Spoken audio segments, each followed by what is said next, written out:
like to present a question. Oh, can you speak on the microphone because we're recording the session? Okay. Please. To the Indian colleague, I have been reading about the suicide of farmers. Professor Mibaduri talked about 100,000 suicides in West Bengal. And in other articles, I read 50,000. I don't know. I would like you to express a bit your feelings about what is happening and to link this question with the Naxalite movements in India also. Thank you. We wait for take 4 questions. Hang on. Aki.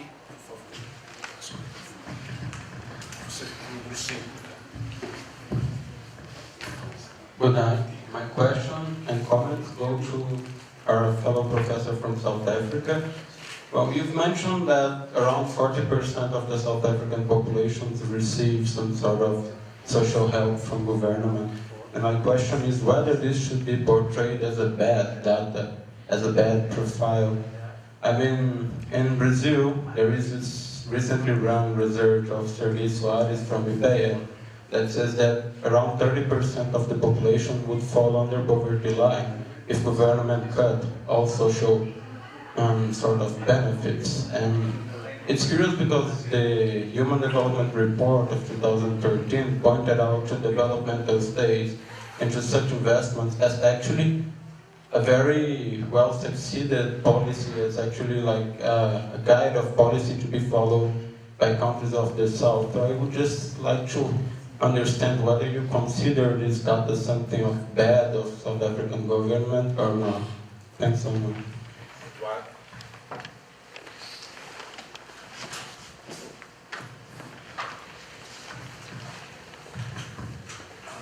Yes, I have a question for our Chinese colleague. I mean, it's very interesting your case study. We read a lot here in Brazil, in the Western media, about how strong has been the environmental protests, claiming and protest all over China, and how sometimes it's repressed, sometimes it's co-opted, but particularly in the last 2 years we have read a lot about how the government has changed policies when it is confronting protest. Okay? So what I would like to know is how do you see the future in terms of how far the national government and the local governments are now really ready to internalize environmental protection in their development policies?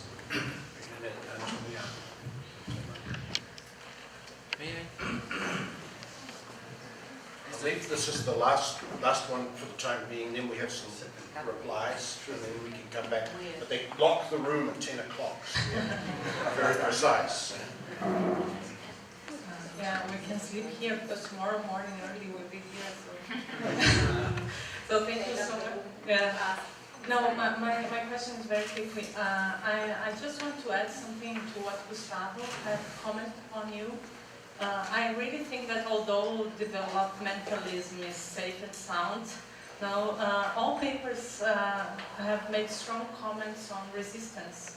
And especially, I would call them epistemological resistance or struggles against dualisms and so. This image of a dragon inside the lake really struck me, and because we talk about China as a dragon, no? And I really think that there is something there about Western cosmology and Western knowledge production. And I make this question exactly because in Brazil we still think about ourselves as Westerns. So I really want to just to raise this point and have some comments along the days we are meeting here, because I really think it's something to think aloud and to bring us together.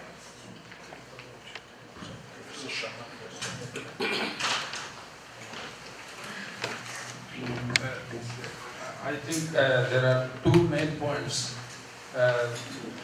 on which I would like to comment. One about the nature and functioning of Indian state. You know, we have legislations, we have a constitution, and we are not able to control crime. We are not able to create proper citizenship. Recently, 4 persons were given death penalty, awarded death penalty, and this has not resulted into discouraging committing rapes in the country. This continues. There are violations, the people are punished, and again it happens. Now that speaks about the nature of the state and its functioning. That why the state has not been able to control crime or violation or such a situation. Now, I think there's something basically not proper with our democracy. We have voters, but we don't have citizens.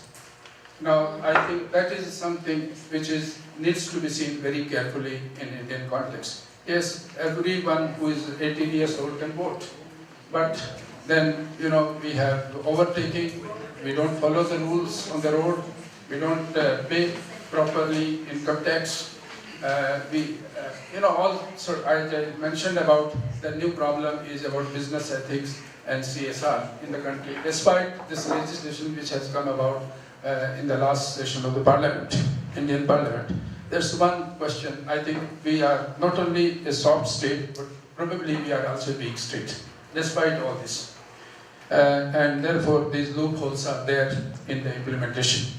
And the question about suicides, you know, in this book which Professor Tom Dwyer mentioned, I mentioned somewhere about the suicides also in one of the chapters. Yes, you are right. I do not know about the exact number, but I think in some other states there are more suicides than West Bengal.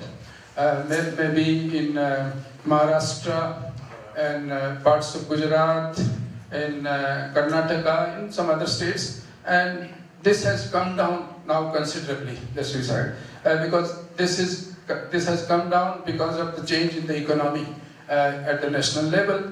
But there are 3 factors, in my opinion. One, with coming of liberal, loans policies of the government, the farmers became very ambitious, and easily loans were available, but they could not ensure the proper crops, the return, and probably all the money taken on loan was not invested in agriculture, but for some other purposes the loans have been used by the farmers, and the government and the banks could not control that kind of a situation. And so the failure of the crops and wrong use or misuse of the loans, which should have been ensured. That's the second reason. And then therefore the third is inability to repay loans on time.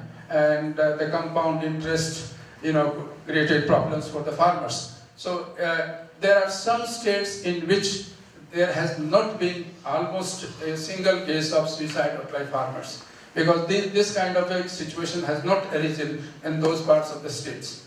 But for example, Eastern UP, even parts of Bengal, parts of MP, parts of Rajasthan, some of the states. But the rich states, which are agriculturally rich, there the farmers have committed suicides. And that is something which needs to be noted. So I think one more point, which in one of the studies conducted by one famous economist, she has compared 4 different states, and which she says, no more reforms,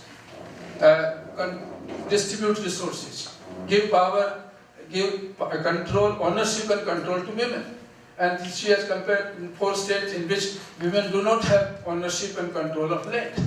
Now this is something which is very revealing, and this is one of our noted economists, Veena Agarwal, of Institute of Economic Growth in Delhi, part of University of Delhi. So I think that therefore we have legislations, we have reforms, but probably we have not been able to ensure distributive shares. And that again speaks of the nature of the Indian state. Thank you so much. 3 minutes. Okay. Yes, you're the one.